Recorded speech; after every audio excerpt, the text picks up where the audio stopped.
This video is brought to you by Nokian Tires, a leader in safety and sustainability. Maximize performance and efficiency with their made in USA all-season tires and their dedicated Hakkapeliitta EV winter line from the inventor of the winter tire. Learn more at nokiantire.com/EV.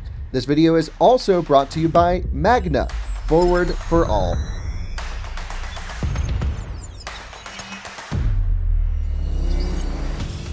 Hello, good morning, and welcome to another Out of Spec Reviews video, and welcome to a double Rivian range test. We have two brand new Rivian R1Ts. They both have pretty much just break-in mileage to get the tires one. This one has just over 500 miles. This one's close to 1,000 miles on it. And we are going on a 70 mile per hour highway range test to see which goes farther. I mean, I think we know which will go farther, but by how much? The R1T large pack or the max pack? Both are spec'd with the new Enduro dual motor system. We are going to charge them up to 100%. I'll walk you through the testing procedures.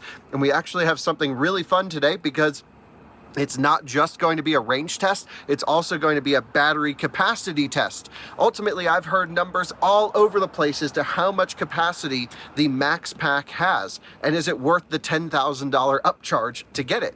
Well, what we're gonna do today is not only range, but run them from 100% to where they literally die and stop moving, and we can see how many more kilowatt hours we pull out of this one versus the large pack.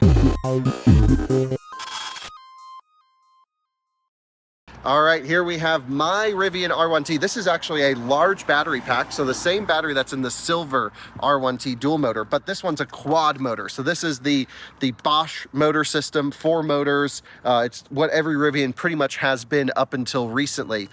With the introduction of the dual motor system, the Enduro, it's a less expensive option, but an entirely different electric motor construction. Just to start with, the dual motor systems have a automatic clutch disconnect. For example, this truck, when we would run range tests, Rivians of old, if you will, you can still buy these. It's still the top spec Rivian in terms of performance, the quad motor system. We used to have to run conserve mode, and conserve mode would physically come back here, disconnect the rear motors, because there were 2 external clutch disconnects that would essentially make the gear train stop, everything stop on the rear axle, and it would run just front wheel drive. And the thing is, when you needed more power, you would have to put it into all-purpose mode or sport mode. You'd hear a ka-chunk, it would reconnect, and then you can get full power. The way the dual motor system works now is it's still a dual permanent magnet motor system. This is a quad permanent magnet motor system. That has an automatic clutch disconnect in the rear axle. So it's front primary axle, rear secondary axle, and it happens automatically.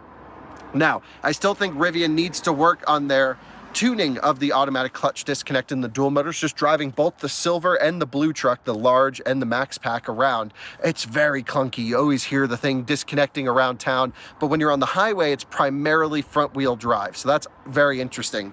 Also, this is just a water glycol cooling on a water jacket around the outside of the stator of these motors, so they overheat pretty quickly. The Enduro dual motor system actually has oil cooling and liquid cooling in terms of glycol cooling, so it has significantly better thermal performance than this truck, is my guess. The blue truck is the max pack. That is from Rivian, and so that's their press truck that they gave to us. And so we have to say a huge thanks to Rivian for letting us test the max pack, even though I'm quite skeptical about the particular offering. It's a lot of money, and here's the thing. It is the same exact battery as the large pack. There is no format change. The only change between this truck and the large pack is a chemistry change. So it has a different cell chemistry, which allows for a little bit more capacity. How much more? Well, I've heard 10 kilowatt hours, I've heard 20 kilowatt hours, I've heard, I don't know. But originally this was supposed to be a 200 kilowatt hour truck with, I was hoping, 800 volt and fast charging and better thermal management. And based off of all of our charge testing and 10% challenge, Jordan, this is perfectly we haven't seen this outperform the large pack yet. The range test is the only way it theoretically can. Yeah, the range test, this is the last opportunity for this to outperform the large pack. We just set the tire pressures to 48 PSI at cold. They're still in the driveway, so they will, of course, warm up throughout the drive. That's why you always set tire pressures cold before you drive them. And oh, you're probably wondering about this. Why is there a wooden board in the back of this truck? Well, let me just show you something. This vehicle was delivered with the tonneau cover, the manual tonneau cover. I put it in our friend Jason's truck over here, who runs My Electric Home. And I'll leave a link, of course, in the description. Jason bought that truck, I don't know, a few days ago. We picked it up with 100 miles on it, 120 miles. And he's just like, yeah, do whatever you want with our truck. And I needed it because it's an exact configuration match to this. The only difference is the battery. I will say this one came with the spare tire, and we thought that that was a bit unfair to the Max Pack. So to even things out, I've removed the spare wheel and tire just to try and get the weight as close as possible. And because it's the same battery, as far as we can tell, this one weighed a bit more, but we took the spare tire out. They should be roughly plus or minus the same weight. Plus, I'm a little bit heavier in that one. Jordan's a little bit lighter. He'll be in this one. It's as close as we can get. So I needed a tonneau cover for this truck because Jason's didn't have it. So I just went to Home Depot, cut up some board, and now we have essentially a tonneau that fit perfectly in the slide rails, and we get the same benefit. And we did a whole bunch of efficiency testing yesterday, Jordan. They were identical. Yep. No change. So everything's working out well and as expected here. I guess before we head there, we need to come up with a decision, which is, do we run them out on the side of the highway? Which I would prefer not to do, even though we have the trailer and the winch. What I think we can and should do is we'll do our typical range test, get to the charger at 0 miles, 0%, but there's always a little bit of that bottom buffer. And because we want to do a capacity test, we can just run it on the heater, full send, full rip, until it won't let us put it in gear anymore. I've already tried that on my truck at the Mercedes-Benz charging hub video. We had to push it into the charger. I drained it too much on the heater. And so we know that works, and we know the kilowatt hour in the counter goes up. It counts all of the HVAC usage. And then we can get a real true impression of how many kilowatt hours can we pull out of a Max Pack and how many kilowatt hours can we pull out of a large pack. Because this is also, we should mention, a dual motor non-performance. Yep. This is a dual motor performance. The motors are the same, the tuning is the same until you go wide open throttle. This is just a software boost unlock, but it does not affect anything to do with this test. We've set this truck up for maximum success. We're gonna DC charge them up to 100%. The batteries are at the right temperature. And then we are gonna go from 100 to 0 and rock and roll side by side. This is what everyone has been wanting to see. We're making a really long video. I can feel the Rivian people complaining about it already. That's fine. That's fine. That's what we do. We are on the move to the Come and Go in Wellington. 4 of 4 available. That's what we like to see. And just warming everything up at, as high speed as the system will let me go. Battery is looking perfect. Temperatures, motors are looking good as well. You can see the rear is always colder than the front, and that is because it's primarily front wheel drive, as you can see at the moment. So we're just cruising along, heading up there, and then just getting the whole truck broken in, morning, all the bearings warmed up, all that good stuff, as we typically do. We'll plug it in, charge it to 100, and then hit the road. Well, as we are waiting for Jordan to pull in, actually, here he is pulling in right now. He's going to pull onto one of those 2 banks of chargers. I'm on these banks because those 2 are linked. These 2 are linked.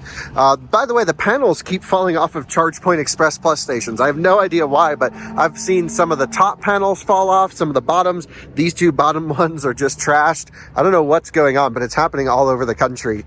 Anyway, just to walk you through the testing procedures, we have the trucks warmed up, tire pressure set cold at 48, which means they'll probably rise to 50, 51 throughout the test, something like that.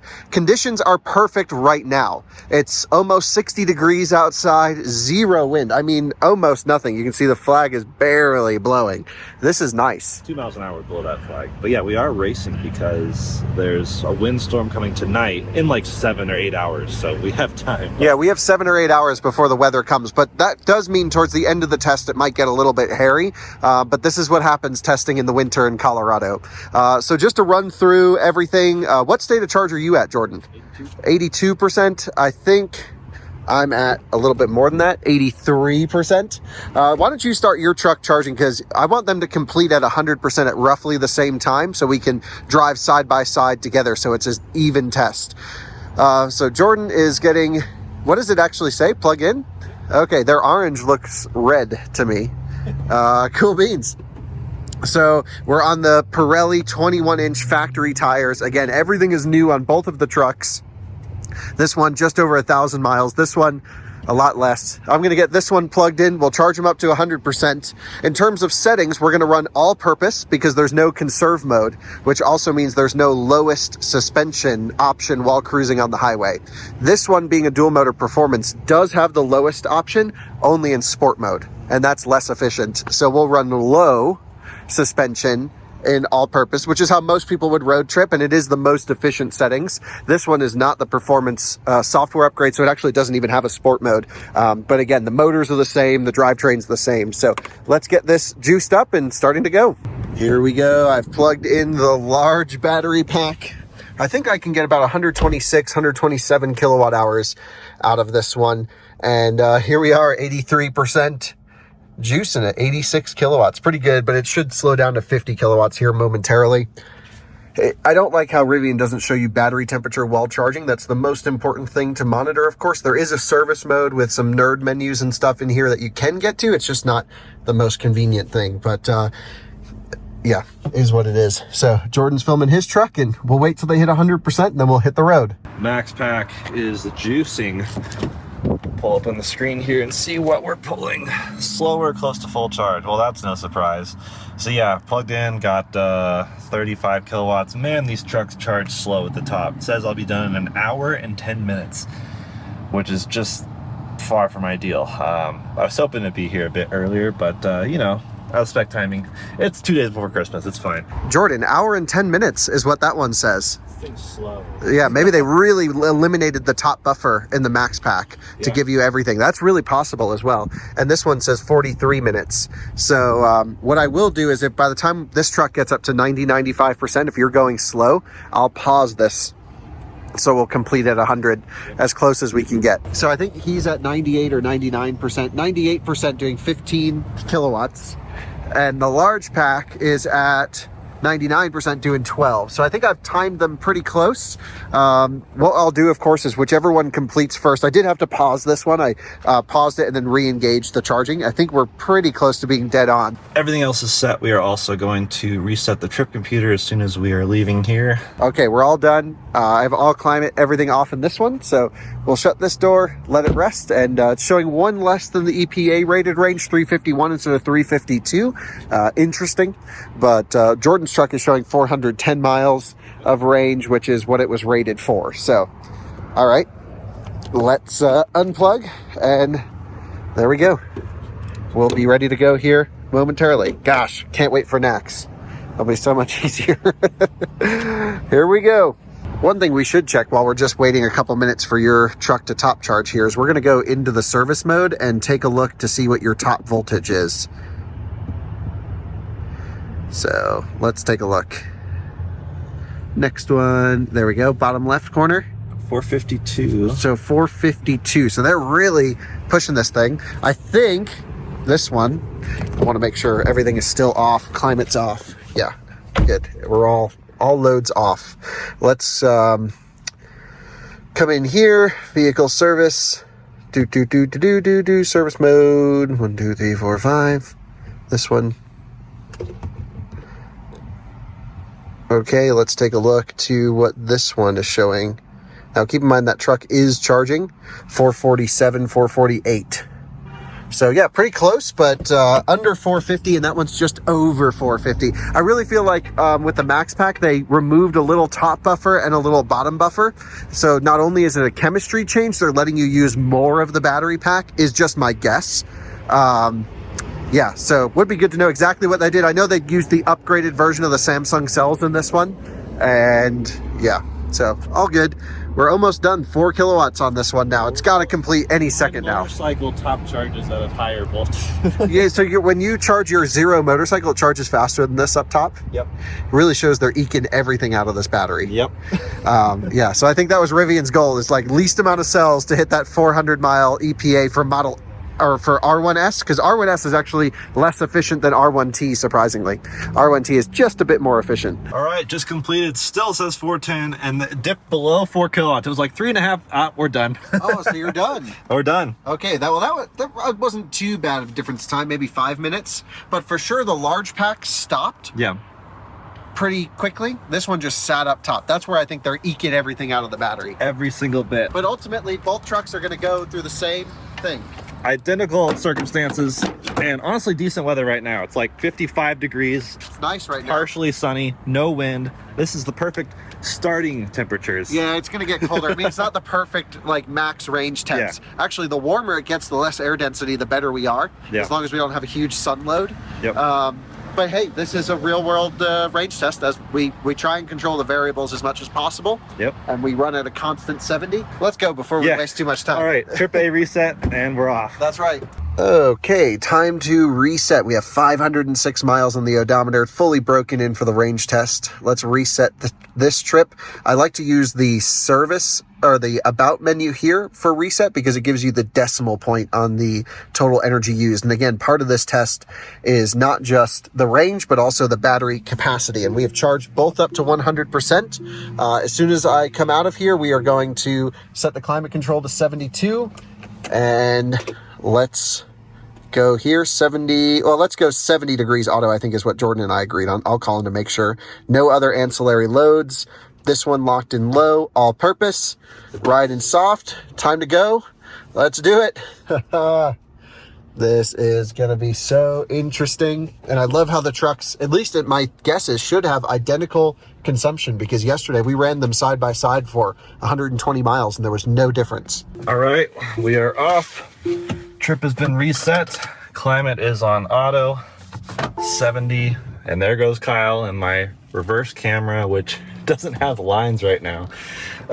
This truck's been a tiny bit glitchy lately, so we do want to be transparent about that.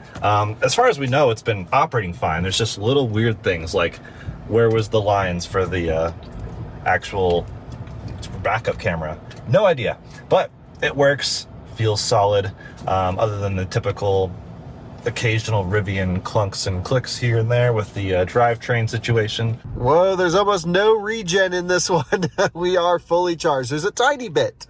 Actually, when I full charged the max pack yesterday, it was almost like there was zero regen. This was, I guess, pretty close, but it does make me think there must be a slight top buffer, but maybe just a couple 100 watt hours at the most. Jordan's behind me. We're going to merge onto I-25 North, get up to 70 mile per hour GPS, which it sounds like it's a 71 indicated. I'll double check that. And then we'll rock and roll on our way into Wyoming and ultimately over to Nebraska.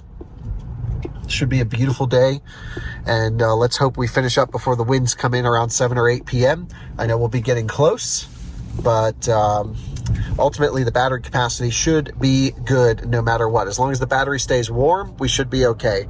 We are starting with the battery slightly warm. My guess is it will cool off throughout the drive, but gentle accelerations up to 70 miles an hour. We need to hit 70 by the time we reach the end of the on-ramp, so we still have not engaged the rear axle. It might stay totally open this entire range test. 68, 69, 70, 71. There we go, lane centering on, set to 71. And now we'll be doing this for the rest of the day. And everything is good to go. We got temperatures all set. We're just going to keep an eye on trip A and see what the efficiency looks like. We're just getting settled on the drive, and thankfully we're under the speed limit, so everyone's just going past us. And Jordan and I were watching our total energy tick up, and they were happening at the exact same point. So at least we know our efficiencies are pretty much identical. Same thing we saw yesterday. That makeshift tonneau cover on the blue truck. I'm feeling good about that one. All right, checking in. We are just about to hit the border of Wyoming, and we've hit 94% state of charge, so we're still pretty high up in the pack. I think this is going to be a really long day. There's our favorite little buffalo up there on the hill, which signifies the border of Wyoming. Over here we can see we've used just over 10 kilowatt hours, and yeah, that's, I don't know, is that a lot or a little? I haven't really done the calculations to know how that's doing, but 1.85 miles per kilowatt hour. We have been going uphill a little bit, so I expect that range or that efficiency number to improve. Kyle's up there just cruising along in the large pack. Jason's truck looks pretty darn good from behind. Actually, it's a great color combo. Silver with the silver accented 21-inch wheels. Big fan of that spec. And there's an example of all the other trucks that are up here in northern Colorado and Wyoming. So yeah, welcome to Wyoming, beautiful rolling hills. We are entering a bit more of the clouds. We're going to keep an eye on the app Windy, which is a great app to find out real wind speeds in any given moment, just so we can report that alongside this range test. Still above 50 degrees Fahrenheit, so temperatures are looking pretty solid, totally decent. We might see, you know, ever so slightly improved efficiency if it were, say, 70 miles an hour or 70 degrees or so. We are crossing into Wyoming, and I always say if we're above 90% crossing into Wyoming, it's going to be a long day, and we're not even in the max pack. It's going to be a long day. Jordan's back there far enough away where he's not drafting or getting any advantage. He is, you know, we try and space ourselves out. When there's no cars, sometimes he'll drive in the left lane. We'll switch positions. We don't want to give any aero advantage to any vehicle here. Just made the transition onto I-80, so we are tracking now straight east. Still not much of a tailwind at all. So even if we have a little bit of tailwind, we might have a bit of headwind on the way back, which cancels itself out more or less. But yeah, fantastic highway cruising. This is a comfortable truck, still in low suspension. Technically, if we were in normal height, it'd probably be a little bit more comfortable, but nears makes no difference. We do have highway assist on most of this route.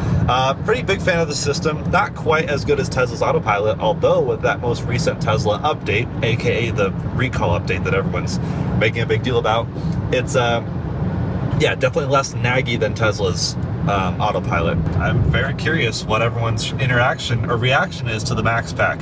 Seems like relatively hit and miss, although mostly miss as far as the actual reviews have been online.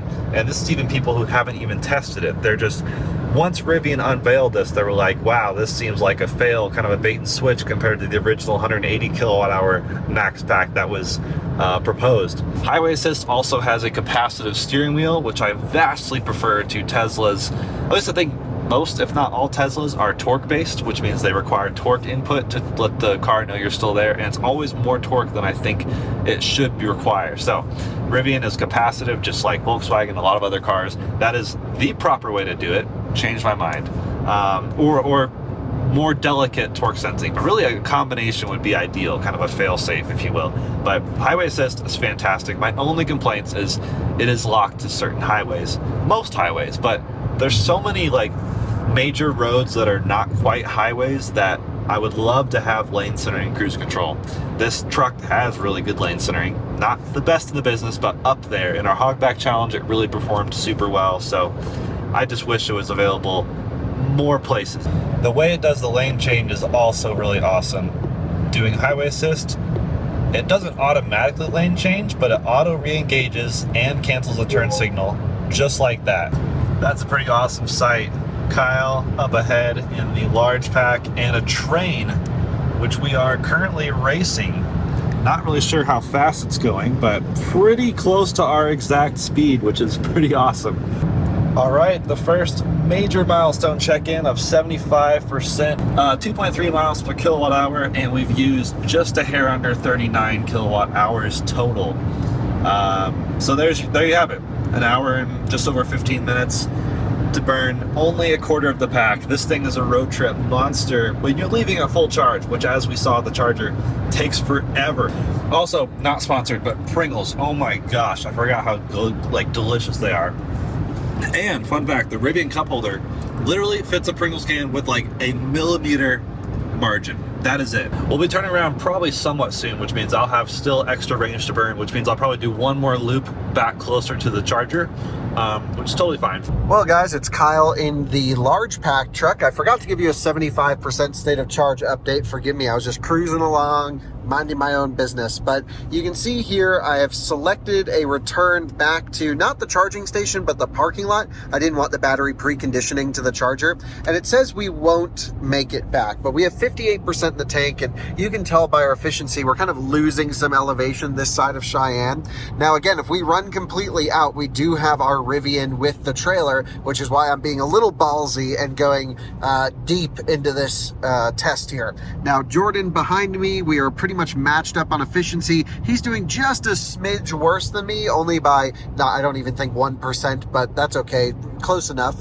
And Yep, we are probably going to turn around here in the next 7 miles. Now, we'll see if this can make it back. We do lose elevation back to Colorado from Cheyenne, but ultimately, if we don't, no problem, because we got the trailer with the winch. So, Alyssa's on standby with the Rivian. As we get closer in about 2 hours or so, she'll be ready to bring that thing over. Ultimately, I do want the truck to get back as close as possible to the Charger so that we cancel out any elevation and wind. And with this case, we should be able to. It's indicating 150 miles left to go to get back at 57% state of charge we are right now. Let's just see quickly how far we've gone so far. If I come here, we've gone 135 miles. I think we should be okay, but definitely the Max Pack's got a little bit more capacity. At the beginning of the test, we were so close, but now in the middle, I can really see, okay, we have a few percent battery.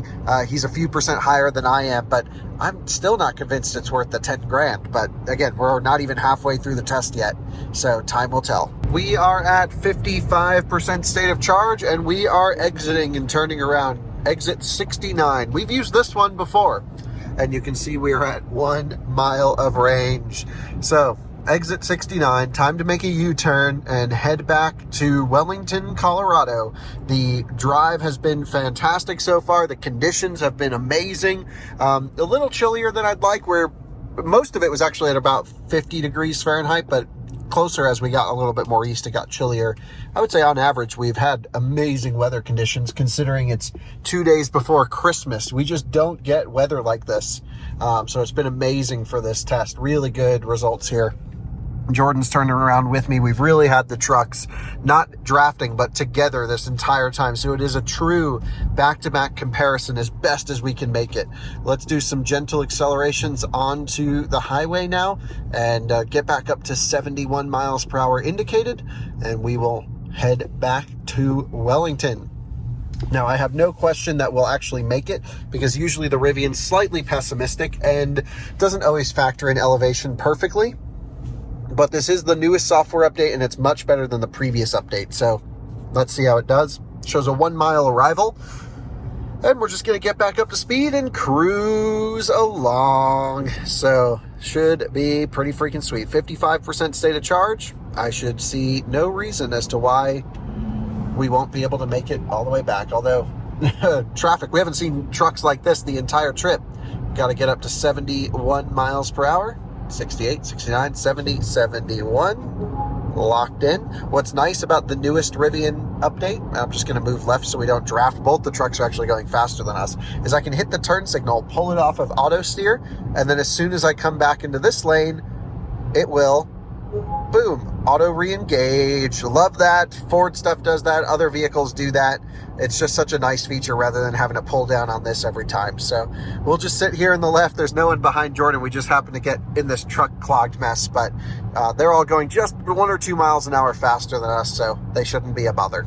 2.42 miles per kilowatt hour, so not quite 2.5, and we've squeezed just under 60 kilowatt hours out of this pack, and turning around with 2 hours under our belt. So we've done a lot, and we have a lot left to do. It looks like I will be doing at least some sort of looping near the Charger, one more loop than Kyle will do, and Kyle should run out, I think, fairly close.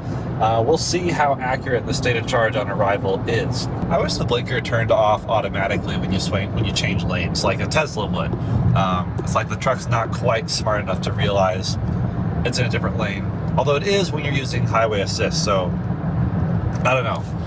They're still figuring things out. Every update makes Rivian better and better. It was already awesome when it came out. I mean, we do criticize every little thing because that's our job, but on the other hand, for a brand new product, for Kyle's Rivian to be so low VIN, it's amazing how everything pretty much still works really, really well. Do you think Pringles said 1 serving size per can?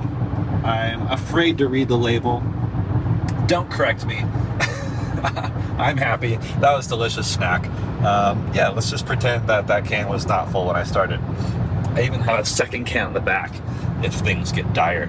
But feeling pretty good, so just going to keep on cruising through Nebraska. Viewers, you joined me for the 50% state of charge update. Cruising along on the way back now. You can see it's getting a little bit better on the range. We'll probably loop around as we get a little bit closer. Let's just take a look at our stats for the moment. 2.44 miles per kilowatt hour, 65 kilowatt hours used. We are at 15% state of charge indicated. Cruising along perfect conditions. No big sun load. We had a sun for like 1 minute and then the cloud came back over. This is what I like. I would like it 20 degrees warmer, but we'll take it. And man, this Rivian dual motor is pretty much just stayed in front wheel drive the entire time. I can show you that here. It's just running front drive. Battery pack temperature is perfect. All right, here we are at 50% state of charge. We've gone though 177 miles, which means I think we're slated to do a bit under 400, folks. Efficiency has been pretty decent, 2.38 miles per kilowatt hour. I've been checking with Kyle along this whole drive. There he is again, way up there. And we've been tracking pretty much identical efficiency and even energy usage. It's pretty much the exact same. So he'll be finishing the test alongside me, and then I will see what else I can get out of this thing. So right now it's saying I'll arrive back at the location with 30 miles remaining. We are in a little bit of a crosswind right here, about up to 10 miles an hour.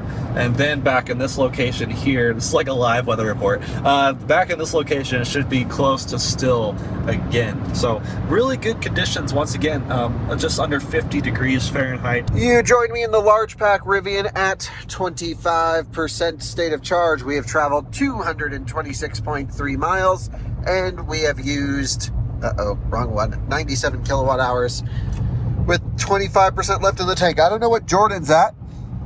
I think he was tracking about 7% more than I was. So something like that is where the max pack is at. We're sort of traveling at the same speed at these trucks, doing the world's slowest passes, holding up the entire state of Wyoming behind us as we make our way back. A little bit of sun poking through here, but other than that, the conditions have been great. And battery pack's at a great temperature. Everything's looking nice. And we are off to come and go. So the next update I give you will be at what state of charge I pull off the highway with. I may loop around close to the come and go charger, get as much at 70 miles an hour as possible. And then of course I'll take B roads over to the charger. Truck, thanks, by the way, will make it back at 1 mile of range. All right, just hit 25% state of charge.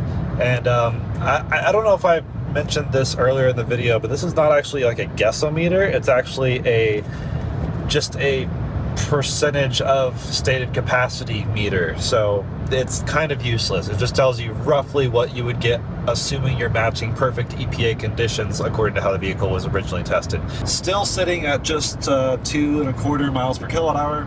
We've now used 108, nearly 109 kilowatt hours, and yeah, 3.5 hours into this thing. So this is a long trip. We are looking to arrive with now 50 miles state of charge, or 50 miles remaining.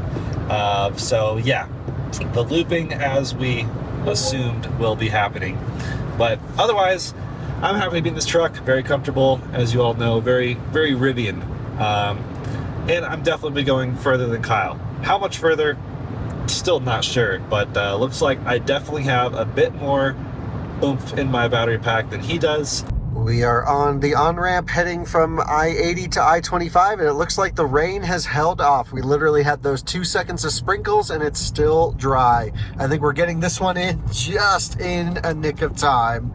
Back up to 70 miles an hour we go after merging, and let's go run this thing to dead, all the way out to 0.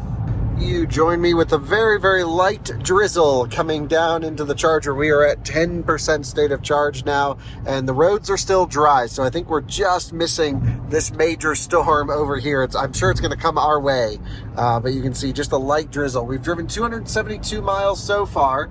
We've burned 117 kilowatt hours, and we have 10% remaining. Of course, we're heading down into Colorado, so our efficiency is looking good. And Jordan and I have been coal-rolled by about 4 trucks.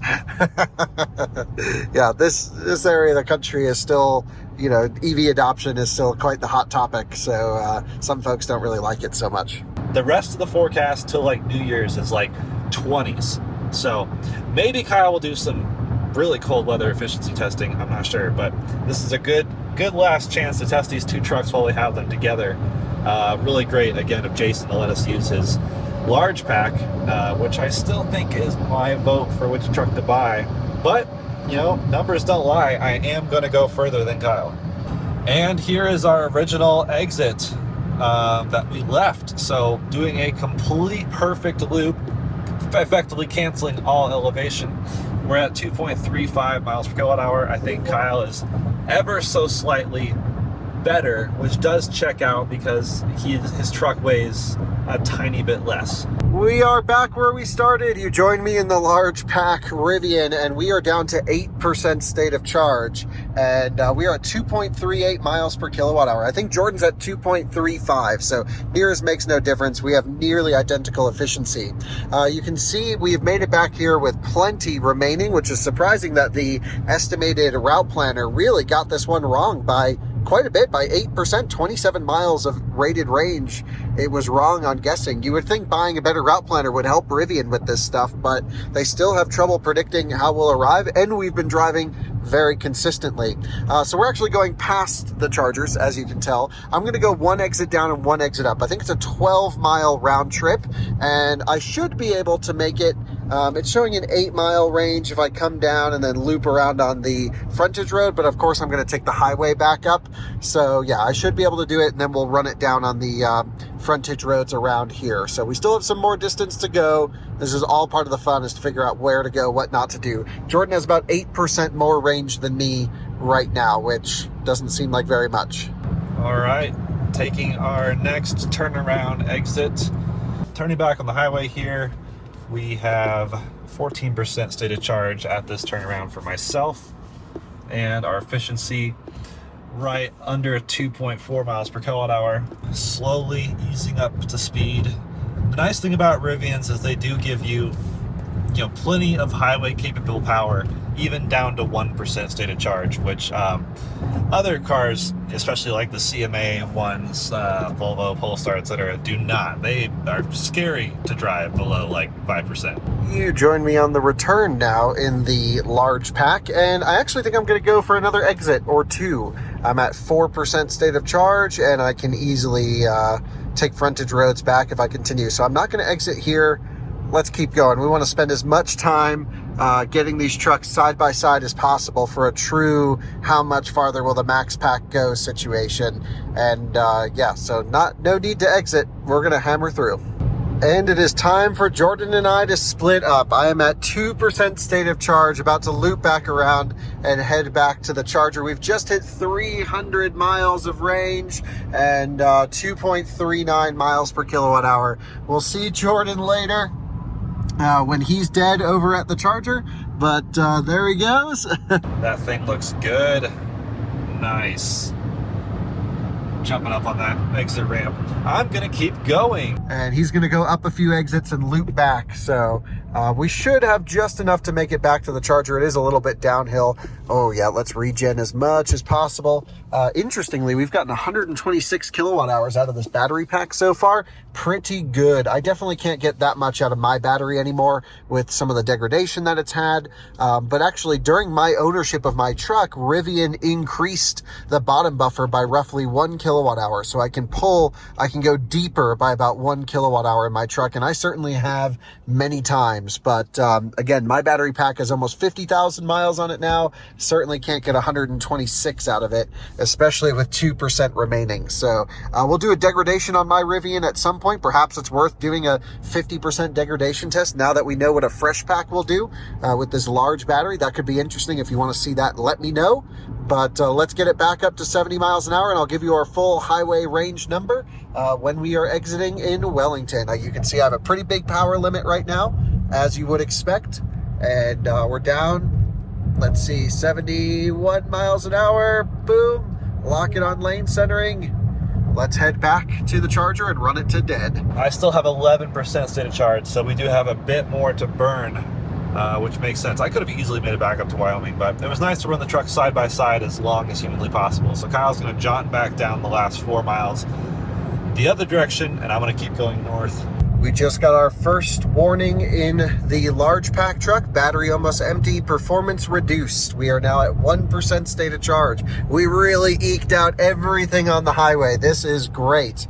And we are now arriving into Wellington. Of course, we're going to take this exit. There's no way we would make it if we didn't. And yeah, so our highway range, what's the number going to be? Will it be 305 miles? Let's find out. We are close to the exit.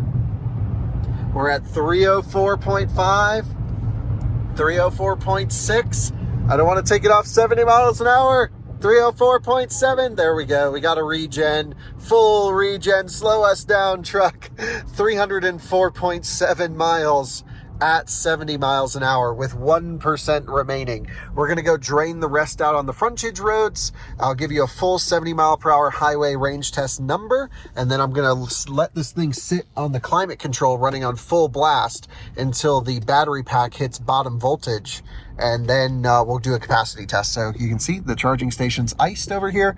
That's very inconvenient, but at least we can still get one of the open spots. So yeah, this has been freaking great. I'm surprised at how well this long-range dual motor did. You know, I've run a quad motor on all-terrains, but it was much warmer outside, and that did 280 something miles. And so this more efficient motors and more efficient wheels on the same battery pack, you really can get quite a bit more. So pretty good. I'm going to go run it down till it says 0, and then we'll do the rest of the draining on the climate control by the charger. And if I run out, well, Alyssa's just down the road with our truck and trailer. She can load us up if we need to. As usual, when we get to these very low states of charge and we're on the back roads, I try and keep the speeds not quite highway speed, but 55 to 65 miles an hour, something like that. The speed limit's 55 on this road, but of course you can see there's some cross traffic and some other things we need to watch out for. So yep, that's basically what we're doing. I'll probably run up to the end of the road, turn around, and come back.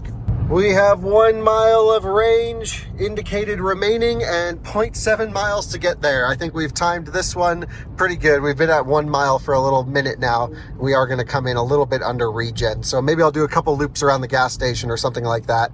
But we should be able to drain this thing out completely in just a couple minutes. So all looking good here. We just hit 7%, which is when it turns red, and a thing popped up that said battery very low. I just missed it. It is cutting power at the top of the pack. Pulling in now to the fueling station. We are at 0% state of charge. You can see it's a little bit busy right now. 1 mile indicated, but 0%. We've been at 1 mile for more than 1 mile. So I'm surprised it hasn't ticked down. Still no wind, and it's 50 degrees outside, which means it's not stupidly cold out at the moment, which is great. So let's not let this person hit us backing up. Let's head over to the charging station. Actually, one more loop. What do you guys think? I think we should be able to do it. I'll meet you over at the charger with the final number. And we have arrived at 0 miles and 0%, 128.2 kilowatt hours, 308.3 miles, 4.5 hours, 2.41 miles per kilowatt hour. So that's the range number, 308.3. This is for the large battery dual motor 21-inch. So basically the longest range you can get in a large battery Rivian, which is, I guess, 128 kilowatt hours usable. That's about 2 or 3 more than I thought we could get out of it. That's awesome. Let's go now to do the capacity test, which is, it's going to count our climate control use. So let's crank up the heater to max fan, everything like this. We'll run all the accessories, may as well, right? Just to let this thing go as quickly as possible. Put all the loads on it. Front and rear fog. We'll crack the windows so we don't melt in here. And now we're going to go until basically it won't let me go into drive anymore, where it's like, nope, you can't actually move. So I'll sit here and drive for the most part and just let it burn off. I don't know, I'm guessing a couple 100 watt hours before it bottom bricks. I'm pretty sure 0 is 0 on the Rivian. I don't remember there being much of a bottom buffer, but we're about to find out. We've just burned 100 watt hours. We're up to 128.3 now. And this will be the real telltale sign of how much energy you can get out of this battery versus the max pack. I'm gonna risk it. I have 3% right now. So I'm gonna go back up north, do another 8-mile loop, and we'll see if that works out. It should. By my calculations, I'll get to the charger with like 1 mile remaining, supposedly. I have just hit, I think 139 kilowatt hours pulled out of this, so we're probably going to eat into the buffer pretty soon here. But easing back up to 71 miles an hour, and we'll head back to the last turnaround, hopefully the very last turnaround of the trip. I'm sitting here draining the large pack, and whoa, there is a buffer. So what we'll be able to do at least is, of course, say our range, but I'll be able to take our efficiency plus the extra, sort of the extra capacity that we had, and then extrapolate it. Now, yeah, this is actually, we're getting more energy out of the battery doing it this discharging way because we're not as hard on it. So I might subtract 200 watt hours from the total, for the total, extrapolated range number. But this is interesting. I will say I've not experienced this much buffer on my truck at all. So it could just be a brand new battery thing. I wouldn't rely on it, but it is interesting to know that we've pulled almost 130 kilowatt hours out of this one. I know Jordan's pulled about 138, 139, about 10 kilowatt hours more right now. He's still out driving. So yeah, we'll of course finish up with our final thoughts. We're going to do the same in this as we did with the Max Pack, or I should say we'll do the same with the Max Pack as we did here. But right now it still says ready, and it allows us to shift into gear. So there's still some energy left in this thing. All right, this is more like it. It says I'll arrive back at the charger with 2 miles remaining. I'm coming up here to the exit at the Owl Canyon or whatever it's called. So, canceling that. Battery almost empty. Performance reduced to conserve energy. That checks out.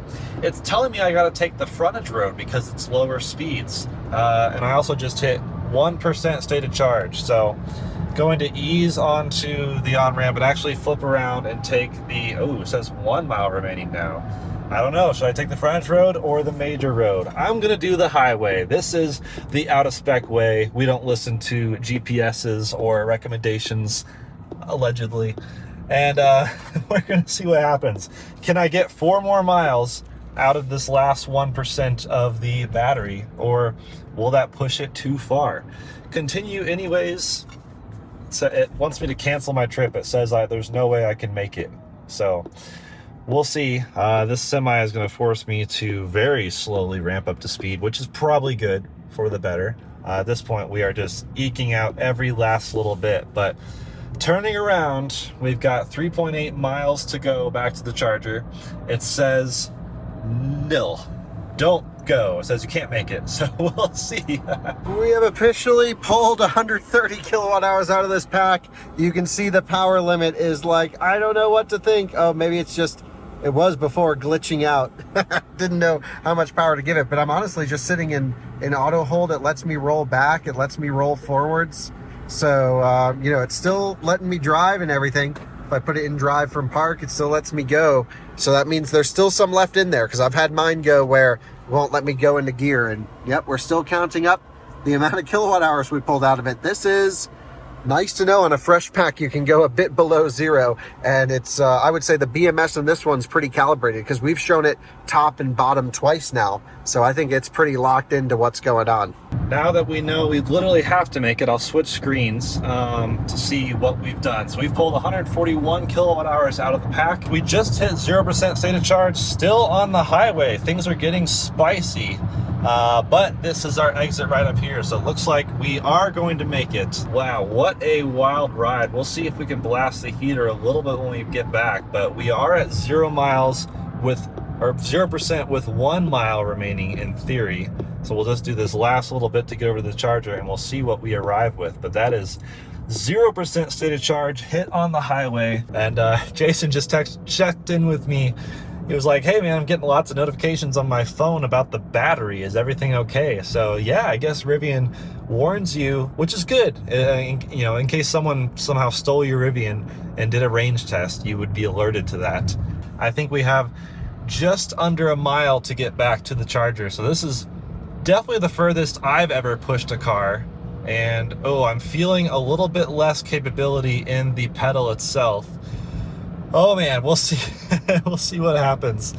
So pulling back in now with 0 and 0, which is how we love to do the range tests. 337.5 miles. And still no turtle, but yeah, it's low. So you have arrived I've arrived. at 0 miles, 0%. I hit 0% way back on the highway. So you got 141.1 kilowatt hours. Yep. Mine's at 131 roughly. Yep. But now what we need to do is the capacity part of this test. Yep. So put all loads on maximum until basically the truck shuts off. My heater just shut off in mine, so I think I'm right at the bottom. Yep. And keep it in auto hold. So basically just keep it on the brakes. Don't use auto, just go max fan as well. Yep. Max fan, full heat. You can just hold the red button on the temperature. It'll go right to high. Nice. And yeah, front and rear fogs, the whole bit. Yep. And then it should take, I don't know, 10 minutes, something like that is my guess. I don't know how much into the bottom buffer they let you use on Max Pack, but yeah, we'll analyze all the data afterwards. But you logged when you came off the highway, right? Yep. Okay, so we'll look at the efficiency, and now we're going to look at capacity. Yep. Holy smokes. Fun games. It really, I mean, I was here for maybe 10 minutes, 15 minutes. Yeah, about that. They're way too close for the price difference. And when you're towing, keep in mind, all of this is cut in half. Yeah, which means almost nothing. Almost nothing. And here we go. We just got a warning. It said coming to emergency stop, pull over safely, 131. But it still lets me go into gear. But it did say coming to emergency stop. Can I move? Yes, I can move backwards. Performance limited right now. There's turtle mode. So perhaps Jordan should drive his truck till he sees turtle mode. I think turtle mode comes on right at the very end. It did say coming to emergency stop, but it's still letting me in gear in turtle mode. Okay, these are all good things to know.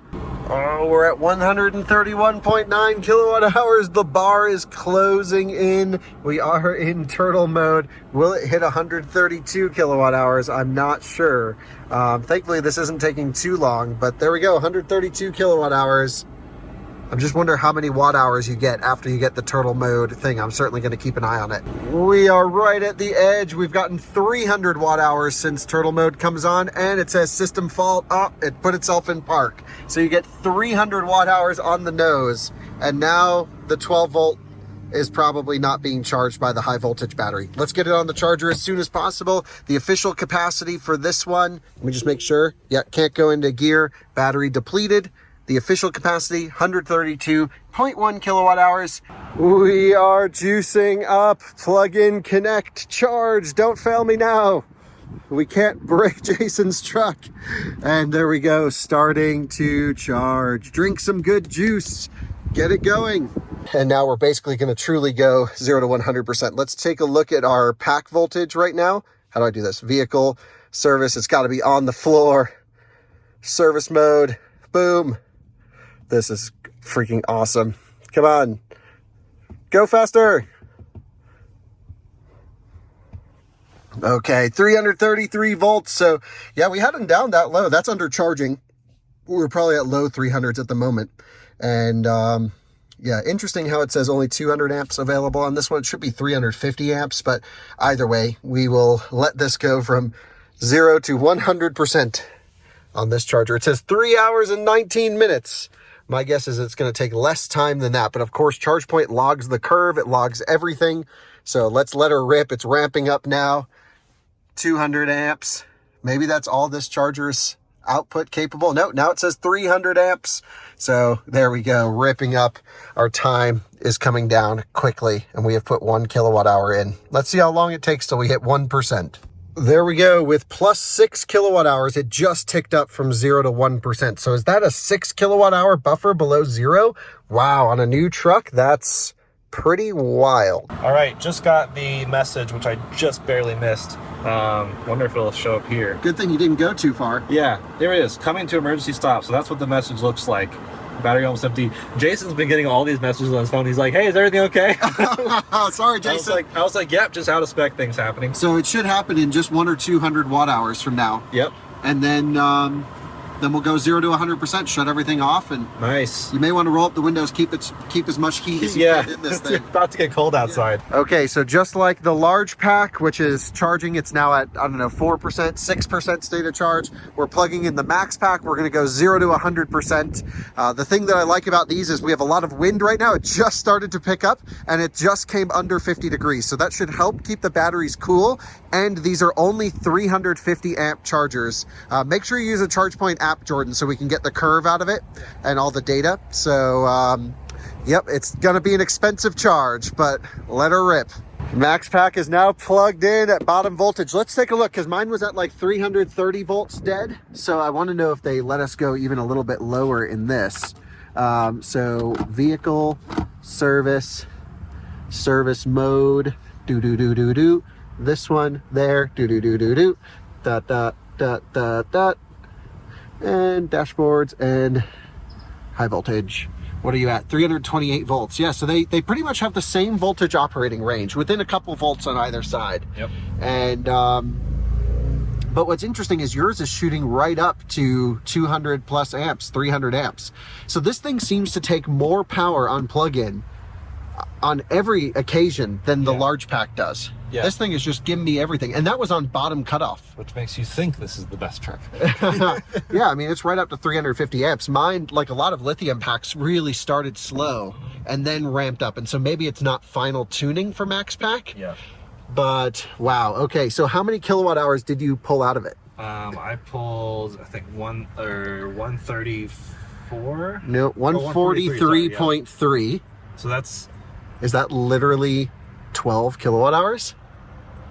difference, right? Yeah. You had 131. Let's do some math over some McDonald's dinner. Yeah. And because we have to subtract, I want to take a couple kilowatt hour or a couple 100 watt hours off of this, because of course if the truck was under load, we would have burned a little bit more off as heat. And so of course the lighter you pull capacity out of the battery pack, the what should I say, the you get more capacity. Yeah. You have less heat loss. Yeah. So in terms of the truck's performance, they both went through pretty much the same test. Yep. So this is about as comparable as we can get it. Yep. But in terms of the final range number, we could actually see what it would have done. Yep. So that's where I'm going to subtract the couple 100 watt hours. Yeah, makes sense. Okay, cool. Now I think we're all on the same page. That was epic. Well, you join us at McDonald's now, where we are doing some math. And before we get into all of this math, I think it's important to recognize two things.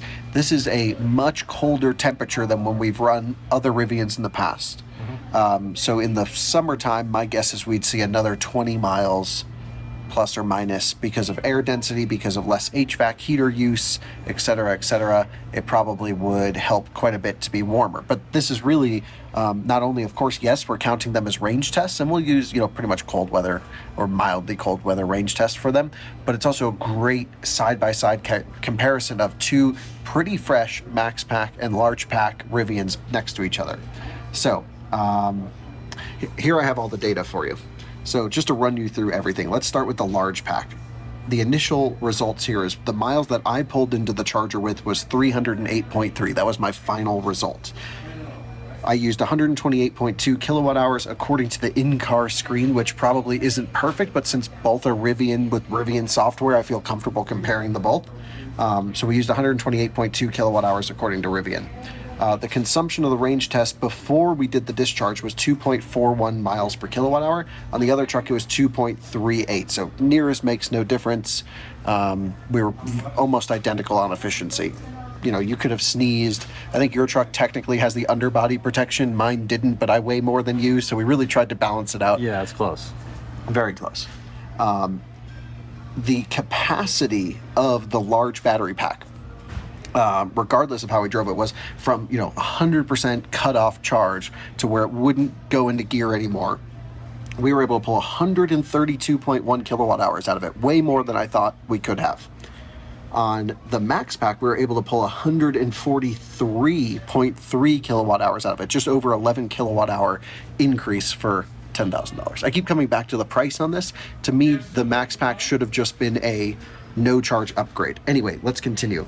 The expected mileage, if I drove the truck to 0, like the original plan was to put them on trailers. Looking back, we really should have done that because there was a lot more buffer than I thought. I thought there would have been a couple hundred watt hours. There was kilowatt hours below 0. Now we know in the future. I also removed just arbitrarily 200 watt hours because if we drove the trucks, we would have had more heat loss in the battery packs, and therefore we wouldn't have been able to get all the capacity out that we did just by running it on a very gentle load, which is the HVAC system on full send. The large pack would have ended up with 317.2 miles. Now the max pack, you drove 334.5 miles. You did a better job of using your buffer because I think I had 3.9 kilowatt hours from when I ended to what discharged. You ended with 2.3. Cutting close. So you were cutting it really close. You used 141 kilowatt hours while driving. You got 2.38 miles per kilowatt hour. The total kilowatt hours we got out of yours after doing that final capacity discharge was 143.3. And the expected mileage, if you were to use everything, would have been 339.5. Yep. Which means that if everything is perfect, this is now forget about our test results. I mean, we're using our test results, but we're extrapolating if we were to be able to run them the bottom pack voltage using our efficiency we got during the test. The difference is 22.3 miles. So, $448 per mile of added range. The other consideration is the higher the loads get on the vehicles, the less the difference is between the two because you have more heat loss. And of course, you just need a lot more energy while towing. So while towing, this might only be 10 or 15 miles difference, 15 at the most. And very rarely are you going to find a DC fast charger that is, an additional 22 miles and you're going to run it out to, a buffer below 0.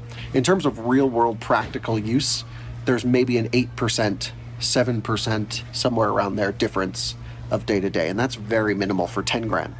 The other thing to consider is with other automakers, when you spec the larger battery pack, Jordan had a great point, which is like in the Lightning, from standard range to extended range, you get faster charging speeds and significantly more capacity and more performance and blah, blah, blah. And here it's pretty much the same power output. It is the same charging performance, if not even a little bit worse based off our 10% challenge. It takes a little bit longer to charge, a little more opportunity for thermal overheat because it has to add just a little bit more power, a little bit more time at 500 amp request. And as far as I can tell, the max pack, in the only case it really could show where it could do better, didn't do that much better. What are your thoughts, Jordan?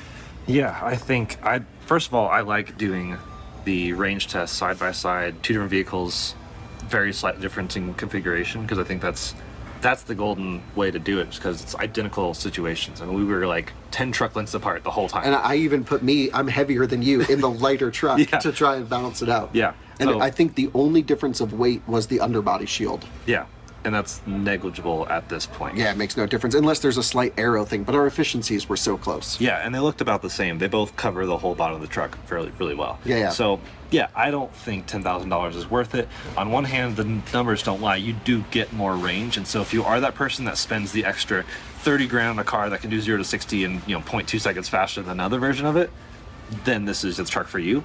But to your point, I think this could have been just large pack 2.0.